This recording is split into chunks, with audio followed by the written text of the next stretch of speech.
eu me chamo Mário Malta, eu tenho 65 anos, sou advogado e formado quando eu tinha 23 anos de idade. E eu tive uma experiência quando eu tinha 30 anos de idade, em 1980. E desde os 18, 19 anos, eu sou praticante, continuo sendo praticante de caça submarina. Teve uma época, em 1900, quando eu tinha 25, 26 anos de idade, eu fui morar fora. Então, na verdade, eu parei de praticar por cerca de 3 anos. E o pessoal, meus amigos, parentes, o pessoal continuou praticando.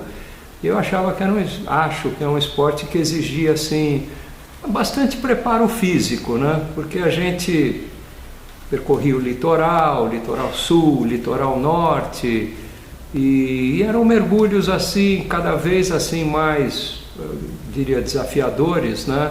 E também profundos. E sempre na apneia, sempre no fôlego, sem utilização de garrafa, do tubo. Quando eu voltei ao Brasil com 28, 29 anos, eu fumava, o que era incompatível com o esporte, mas os meus companheiros de caça de mergulho de final de semana continuaram praticando, estavam em forma. E aí, um determinado final de semana, eu estava com o meu irmão e 3 amigos, nós éramos 5. Aí nós saímos no barco, como a gente costumava fazer, e fomos assim para uma ilha bem distante da costa. Todo mundo conhece, já ouviu falar, que é a Ilha da Queimada Grande, que é conhecida como Ilha das Cobras, né? A famosa Ilha das Cobras. Como eles estavam em forma naquela ocasião, eles pararam assim num dos bons lugares para caça submarina, mas que era problema para mim, porque era um lugar profundo. E eu senti que eu queria, mas eu não tinha assim uma forma física, um treinamento adequado para cair ali, para ficar ali. Mas, como eu era minoria, né? Então, eu fui participar, eu fui fazer o mergulho. Como nós paramos afastado da ilha, ali o mergulho era de 18 metros para baixo, e na apneia. Eu senti, na hora eu falei, puxa, isso é muito fundo para mim, mas eu vou ficar por aqui, eu vou tentar. E eu comecei a pescar, e eles também começaram a pescar. É um lugar assim com pedras submersas, afastado da ilha, e nós ficamos assim uma distância um do outro, vou calcular assim uns 20 metros, 30, 40 metros. E eu comecei a pescar. E eu me lembro bem que naquela ocasião tinha um cardume de badejo lá no fundo, só que o badejo estava bem fundo, ele ficava a 20, 21 metros de profundidade, o que era muito para mim.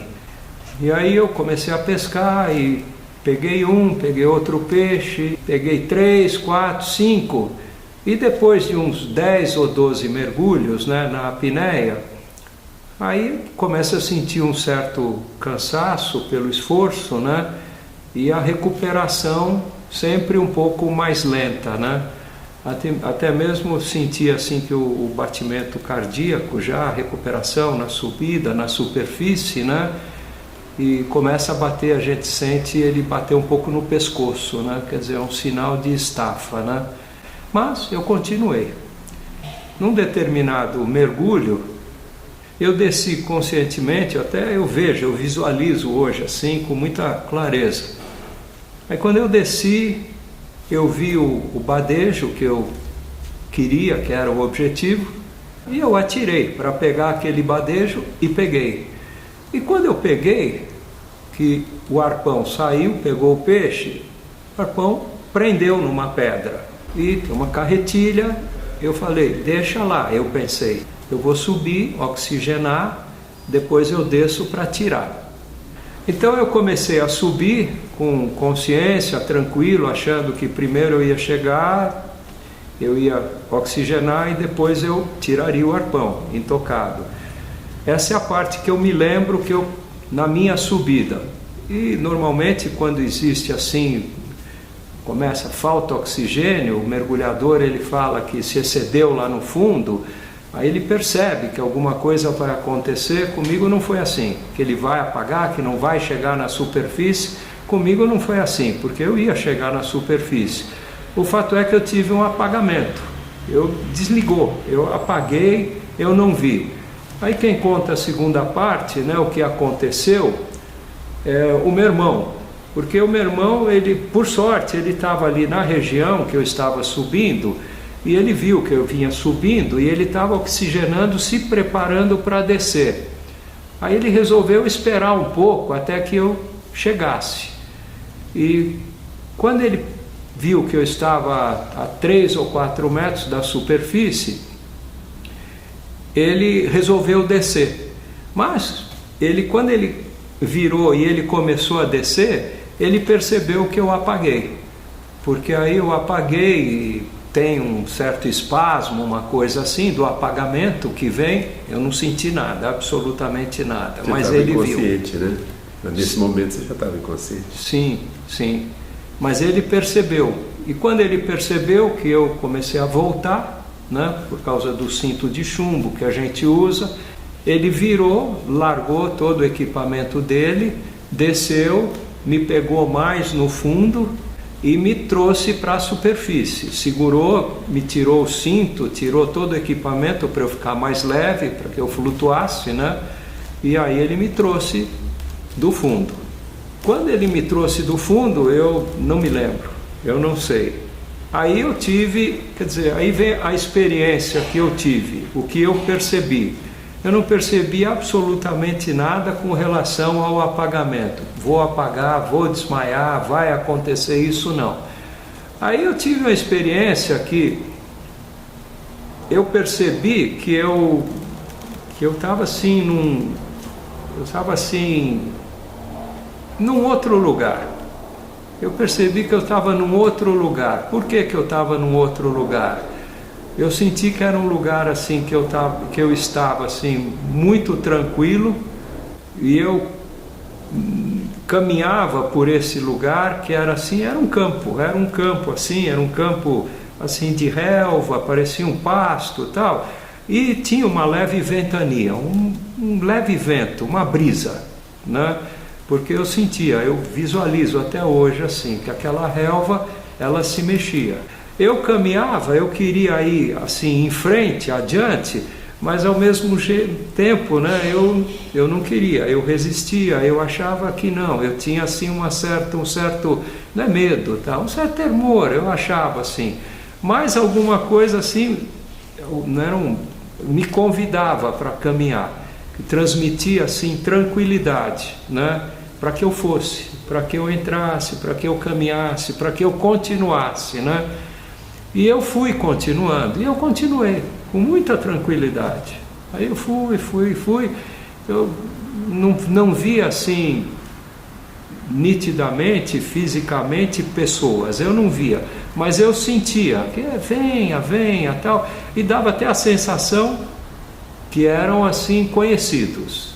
Não sei exatamente quem era, mas eram pessoas conhecidas. Vamos dizer assim, de certa maneira, estavam ali para me receber.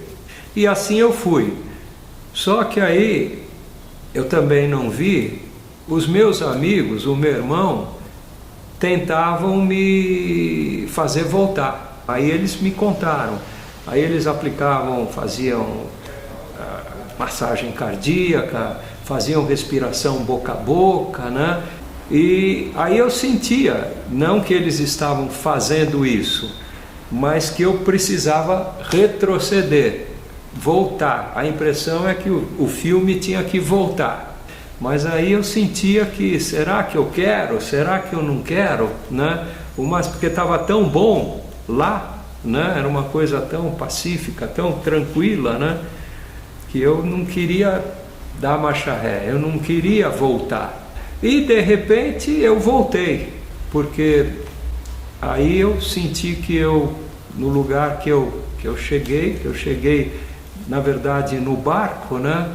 Eu senti que aí eu acordei no barco, eu acordei assim com muita dor no peito, né? E os 4 estavam pulando, estavam gritando até de alegria, porque conseguiu voltar, né? Eu estava apagado, eu estava morto ali, né? Eu senti. Você falou, Mário, que você se sentia bem, né? Naquele momento ali que você estava naquele lugar.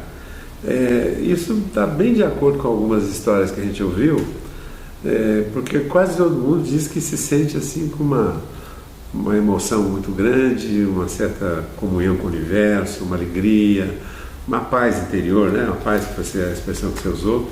Era bem isso que aconteceu. Bem isso, não foi bem tranquilo. E olhando e vendo. Não tinha medo, não tinha pavor? Nada, era uma relva, era uma brisa, a relva mexia, fazia, e caminhando, e convidando. Eu sentia que existia assim, vem, tranquilo e tal, e muito tranquilo.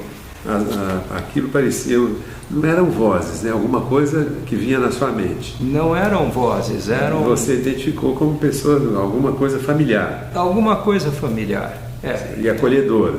Muito, eram muito acolhedoras. Você estava se sentindo recebida ali, acolhido de algum jeito. Tranquilo, que tinha alguém na frente, algumas coisas, que estava me recepcionando, que ia... E eu caminhando, como se caminhasse pela relva para frente e tal. E aí o impasse foi voltar, né? Porque era tão bom, tão tranquilo assim, né? Por que eu vou voltar? Por que eu vou? Você fez, né? Esse questionamento ali na hora? Eu fiquei. Será assim, que eu volto? Eu fiquei indeciso. Ô Mário, e você não se lembra de como chegou no lugar? Quando você tomou consciência daquela situação, você já estava lá, na relva. Não houve uma passagem, você não tem lembrança disso? Eu não tenho lembrança. Não. Eu já estava lá no campo, eu já estava assim no caminho. Você mencionou uma certa indecisão ao voltar, né? Mas você não teve essa noção de como voltou, afinal. Parece que havia um chamamento, né? Mas você não se lembra de ter voltado ao próprio corpo, digamos assim, não lembra disso? Não, eu não lembro. Eu tenho a impressão que eu voltei, eu retrocedi, eu não quis caminhar mais, né? Eu achei que eu devia voltar, por algum motivo eu devia voltar. Era muito jovem, era quase que recém-casado, a esposa estava grávida, eu não sei, hoje eu penso nessas circunstâncias, talvez isso tenha me motivado um pouco mais a voltar. Né? Eu lembro claramente de eu retrocedendo, eu falei, não, eu vou voltar, eu vou retroceder. E o tempo que você permaneceu naquela situação nova, de relva e tal, essa noção, você teve essa noção de tempo, ou foi uma coisa muito rápida, ou não tinha noção, como é que foi isso?